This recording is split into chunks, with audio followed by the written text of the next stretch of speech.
Hi hello welcome to Vikitha Foods. ఇవాళ మనం తయారు చేసుకోబోయే రెసిపీ చేపల పులుసు. ఎలా తయారు చేసుకుందాం చూద్దాం. నేను ఫస్ట్ కిలో చేపలు తీసుకున్నాను. బాగా క్లీన్ చేసి శుభ్రం చేసి పెట్టుకున్నాను.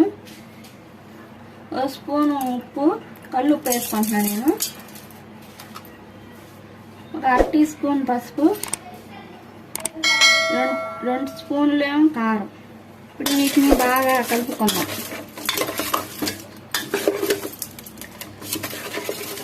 ఇలా కలిపి పెట్టుకుంటే ఉప్పు కారం అంతా మొక్కకు పట్టిద్ది, బాగుండిద్ది, టేస్ట్గా ఉండిద్ది. ఇప్పుడు పక్కన పెట్టుకున్నాం ఒక 10 నిమిషాలు. ఇప్పుడు స్టవ్ వెలిగించుకుందాం. ఒక బాండి పెట్టుకుందాం. 2 టేబుల్ స్పూన్ ఆయిల్ వేసుకున్నాము. 2 ఆనియన్స్ కట్ చేసి పెట్టుకున్నాను. ఇంకో 2 ఆనియన్స్, 2 పచ్చిమిర్చి చీల్చి వేసుకోవాలి.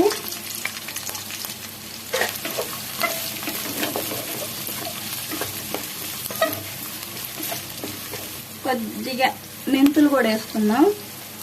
ఎక్కువ వేసుకోవాలండి, చేదక్కిద్ది.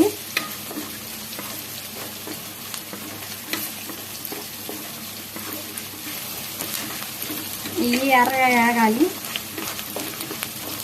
వేగినాయి కదా, ఇప్పుడు నేను మసాలా వేస్తున్నాను. కొబ్బరి, అల్లం, చున్నులపాయి, గసగసాల పేస్టు. చాలా బాగుండిద్ది టేస్ట్. ఇది పచ్చి వాసన పోయేలా కలబెట్టుకోవాలి.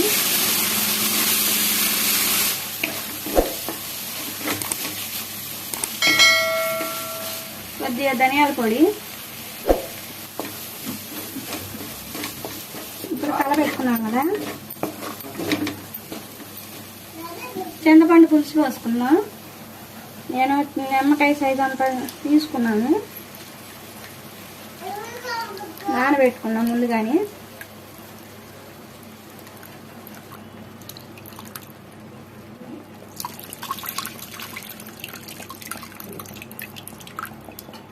ఇప్పుడు కలబెట్టుకున్నాము.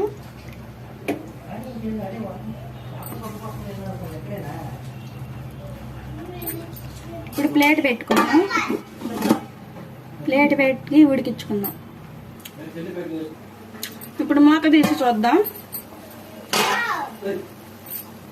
ఇగో తెరులుతున్నాయి కదా.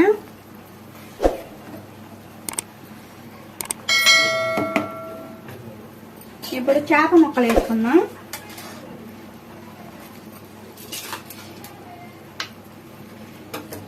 ముందుగా వేసుకుంటే ఎరిగిపోతాయి కాబట్టి నేను ఇలా వేసుకుంటున్నాను. ఇప్పుడు కదిలించే పని ఉండదు.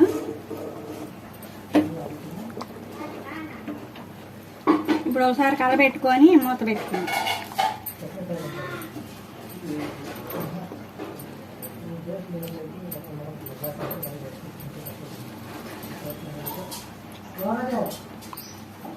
ఉప్పు సరిపోయిందా లేదా ఒకసారి టేస్ట్ చేసుకొని చూడండి.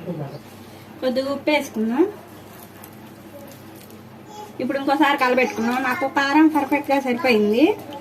ఫస్ట్ టైం మా వీడియో చూస్తున్నట్టయితే లైక్, షేర్, కామెంట్ పెట్టండి, సబ్స్క్రైబ్ చేయండి. ఇప్పుడు ప్లేట్ పెట్టి ఉడికించుకుందాం. ఇప్పుడు ప్లేట్ తీసి ఒకసారి కలబెట్టుకుందాం.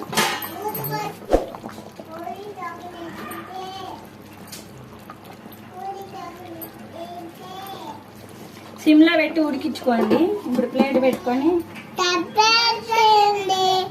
ఇప్పుడు మూత తీసి ఇంకోసారి కలబెట్టుకుందాం.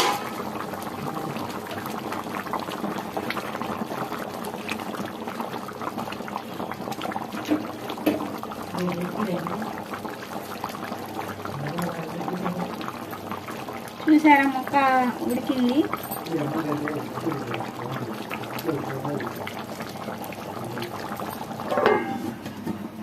ప్లేట్ పెట్టి ఒక 5 నిమిషాలు ఉడికించి ఇంక స్టవ్ ఆఫ్ చేసుకున్నాం. ఇప్పుడు ప్లేట్ తీసి కొత్తిమీర వేసుకున్నాం. ఎంతో టేస్టీగా ఉండే చేపల కూర రెడీ. ఇప్పుడు స్టవ్ ఆఫ్ చేసుకొని ప్లేట్ పెట్టుకున్నాం. ఎంతో టేస్టీగా ఉండే చేపల కూర రెడీ.